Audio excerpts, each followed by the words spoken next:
This is Shinobi Whispers, and this time I thought I'd tell you about the character in history called Hattori Hanzo. And I'm going to read from a book I have called Ninja, the Shadow Warrior by Joel Levy. So, the passage is called The Shogun's Ninja. One destination for fugitive Iga ninja was the Mikawa province, home of Tokugawa Ieyasu. At this point, Ieyasu was a minor but respected daimyo, an ally of Nobunaga, but one with close links to the Koga and Iga ninja. In earlier times, the Koga ninja had helped him to capture an enemy's castle and secure hostages, while at the time of the Iga suppression he counted among his chief retainers Hattori Devil Hanzo, a warrior from Iga who had since become renowned as one of the most famous ninja of all time. Ieyasu's association with the ninja was to pay off for both sides. In 1582, just a year after his attack on Iga, Oda Nobunaga was murdered by one of his own generals, rendering vulnerable those who had previously been in his camp.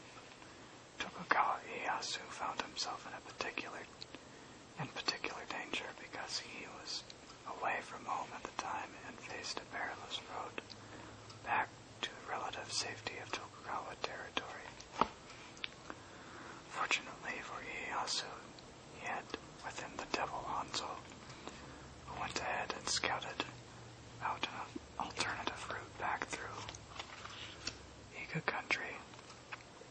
Normally this would carry its own hazards of brigands and bandits, but with Hanzo's contacts and the goodwill that he had secured by offering refuge to the Iga ninja the previous year, Ieyasu was able to secure safe passage home.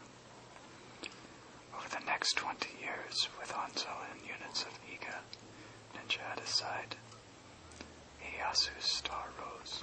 When Ieyasu marched into Edo, modern Tokyo, in 1590 to establish it as his new capital, the Iga ninja were at his side.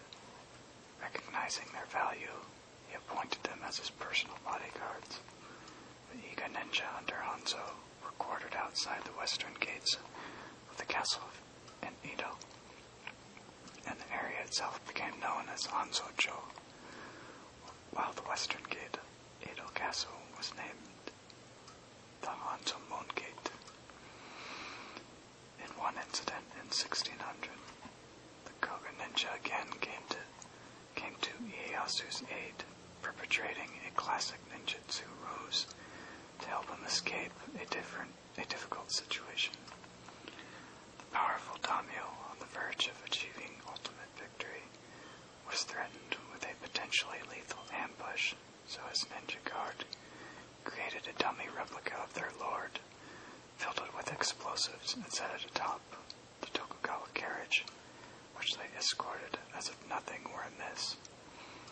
When the enemies attacked, the gunpowder was set off, killing the Koga ninja escort, but also the ambushers, giving the carriage carrying the real Ieyasu precious time to escape.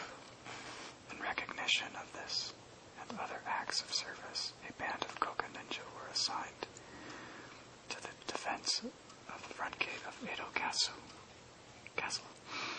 Later, under the third Tokugawa shogun, Iemitsu, the system of ninja guards was formalized under the title Akeyashi Kiban. I think that's how you pronounce it. A protocol that governed how the castle was to be defended when the shogun and his personal bodyguard were absent.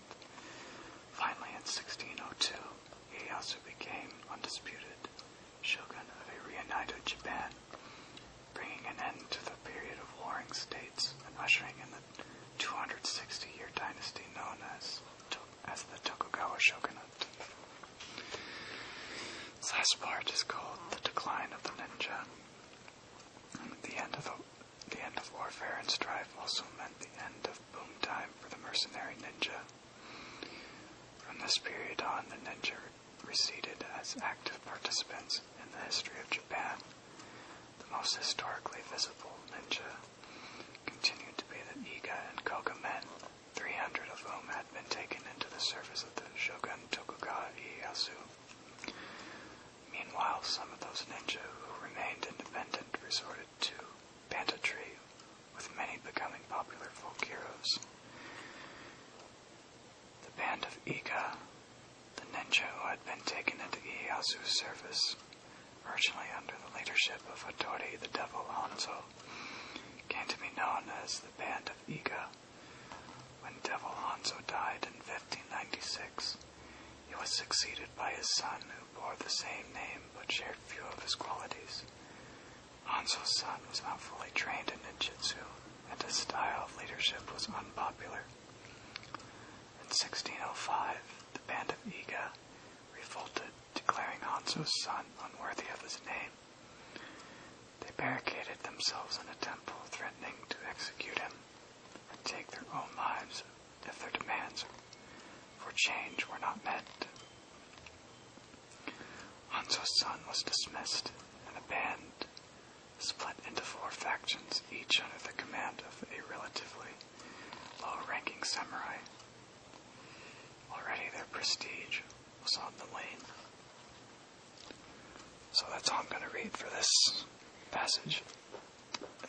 But, yeah, touching on the character of Hattori Hanzo, they've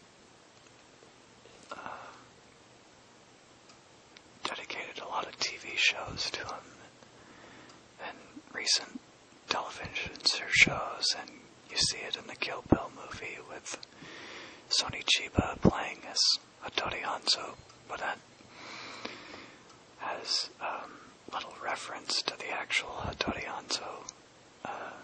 This character, I believe, Quentin Tarantino chose that character from a TV show called Kaki no Kunda, which means Shadow Warriors. And so there have been a lot of interpretations of Hattori Hanzo, and they kind of made him into this immortal character that he's pretty revered character in Japanese culture, and I think he's a pretty cool character as well. And so yeah, that was my raving about probably the most famous ninja that ever lived, and his beginnings and ends. So hope you enjoyed this video, and hope to make some more in the future. So I will say sayonara and konbanwa. If it's nighttime where you are, it means good night. Okay, goodbye.